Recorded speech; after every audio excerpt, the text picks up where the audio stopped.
হাই দোস্ত, welcome back to my channel. মই হৈছে আপোনালোকৰ কাৰণে আৰু এটা নতুন ভিডিঅ' লৈ আহিছোঁ। সেইটো ভিডিঅ' হ'ল, যদি আপোনালোকৰ সেলফ হেল্প গ্ৰুপ আছে তেনেহ'লে কিন্তু আপোনালোকে সেলফ হেল্প গ্ৰুপৰ এতিয়া নতুন ভেৰিফাই লিষ্টটো চেক কৰিব লাগিব। যদি আপোনালোকে সেলফ হেল্প গ্ৰুপৰ 10,000 টকা পোৱাৰ ফৰ্মটো জমা দিছে, এতিয়াই কিন্তু এটা সেলফ হেল্প গ্ৰুপৰ নতুন ভেৰিফাই লিষ্ট আহি গৈছে। যিসকল মানুহৰ নাম ভেৰিফাই হৈ গ'ল, যিসকল মানুহে এইবাৰ সেলফ হেল্প গ্ৰুপৰ 10,000 টকাটো লাভ কৰিব, এতিয়া কিন্তু আপোনালোকে লিষ্টটো চাব লাগিব যে আপোনালোকৰ নামটো ভেৰিফাই হৈছে নে হোৱা নাই, বা আপোনালোকে সেলফ হেল্প গ্ৰুপৰ 10,000 টকাটো পাব নে নাপায়। যিসকলৰ নাম কিন্তু ভেৰিফাই হৈ গৈছে, যিসকলে সেলফ হেল্প গ্ৰুপৰ 10,000 টকাটো লাভ কৰিব, সেইসকলৰ কিন্তু লিষ্টত নাম এড হৈ গৈছে বা লিষ্টত নাম আহি গৈছে। যদি আপোনালোকৰ নাম লিষ্টত অহা নাই তেনেহ'লে কিন্তু আপোনালোকে সেলফ হেল্প গ্ৰুপৰ 10,000 টকাটো লাভ নকৰিব।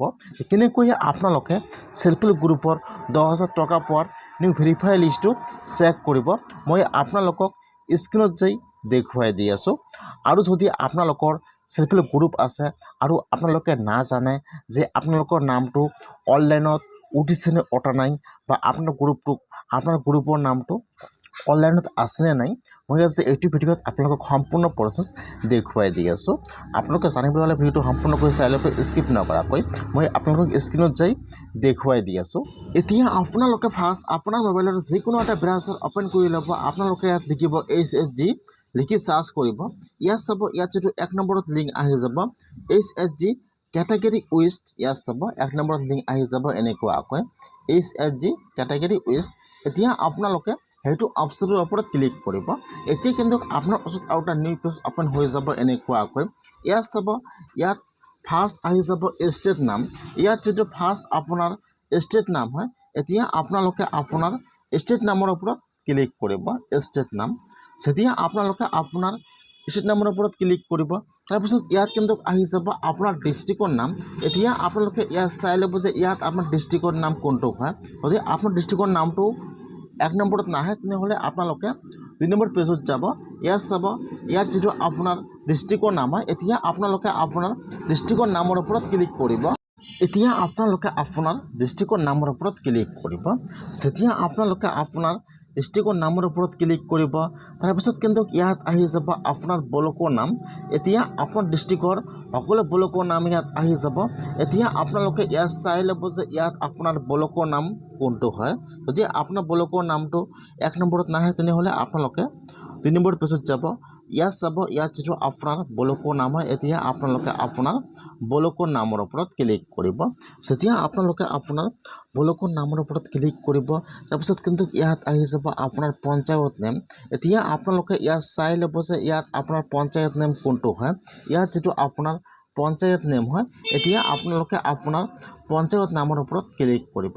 যেতিয়া আপোনালোকে আপোনাৰ পঞ্চায়ত নামৰ ওপৰত ক্লিক কৰিব, তাৰপিছত আপোনাৰ পঞ্চায়তৰ ভিতৰত যিমানকেইটা ভিলেজৰ নাম আছে বা যিমানকেইটা গাঁৱৰ নাম আছে, ইয়াত আপোনাৰ ভিলেজৰ নাম্বৰ আহি যাব।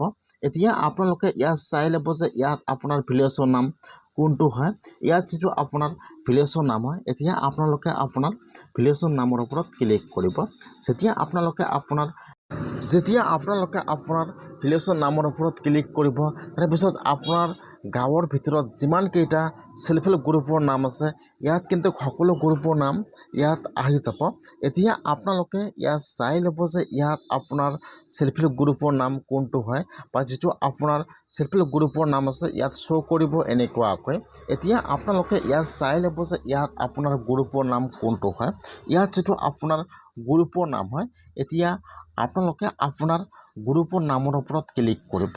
যেতিয়া আপোনালোকে আপোনাৰ গ্ৰুপৰ নামৰ ওপৰত ক্লিক কৰিব, তাৰপিছত আপোনাৰ গ্ৰুপৰ ভিতৰত যিমানকেইটা আপোনাৰ মেম্বাৰ আছে, ইয়াত সকলো গ্ৰুপৰ ভিতৰত ইয়াত সকলো শ্ব' কৰিব।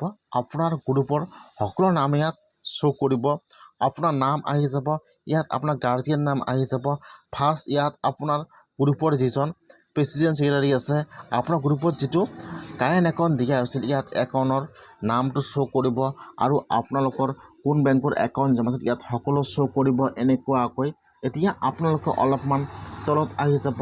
তলত অহাৰ পিছত ইয়াত লিষ্টটো চেক কৰি ল'ব যে আপোনাৰ গ্ৰুপৰ ভিতৰত বা গ্ৰুপৰ কিমান সদস্যৰ নাম অনলাইনত এক্টিভ হৈ আছে বা কিমানজনৰ নাম এপ্ৰুভ হৈ গ'ল, কিমানজনে চেল্ফ হেল্প গ্ৰুপৰ সদস্য হৈ আছে আৰু কিমানজনে চেল্ফ হেল্প গ্ৰুপৰ পইচা লাভ কৰিব।